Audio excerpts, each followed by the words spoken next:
یہ سب سن کر پھر ہرقل نے اپنے ترجمان سے کہا کہ ابو سفیان سے کہہ دے کہ میں نے تم سے اس کا نسب پوچھا تو تم نے کہا کہ وہ ہم سے عالی نسب ہے، اور پیغمبر اپنی قوم میں عالی نسب ہی بھیجے جایا کرتے ہیں۔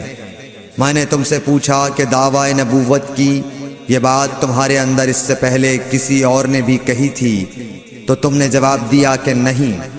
تب میں نے اپنے دل میں کہا کہ اگر یہ بات اس سے پہلے کسی اور نے کہی ہوتی تو میں سمجھتا کہ اس شخص نے بھی اسی بات کی تقلید کی ہے جو پہلے کہی جا چکی ہے۔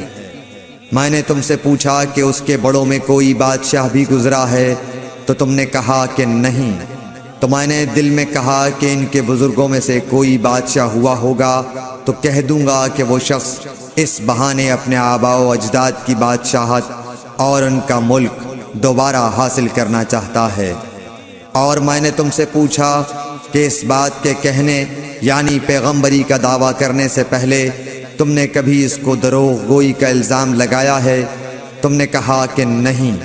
تو میں نے سمجھ لیا کہ جو شخص آدمیوں کے ساتھ دروغ گوئی سے بچے وہ اللہ کے بارے میں کیسے جھوٹی بات کہہ سکتا ہے۔ اور میں نے تم سے پوچھا کہ بڑے لوگ اس کے پیرو ہوتے ہیں یا کمزور آدمی؟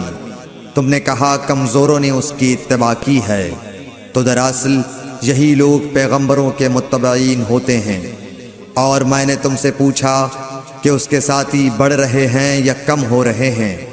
تم نے کہا کہ وہ بڑھ رہے ہیں، اور ایمان کی کیفیت یہی ہوتی ہے حتیٰ کہ وہ کامل ہو جاتا ہے۔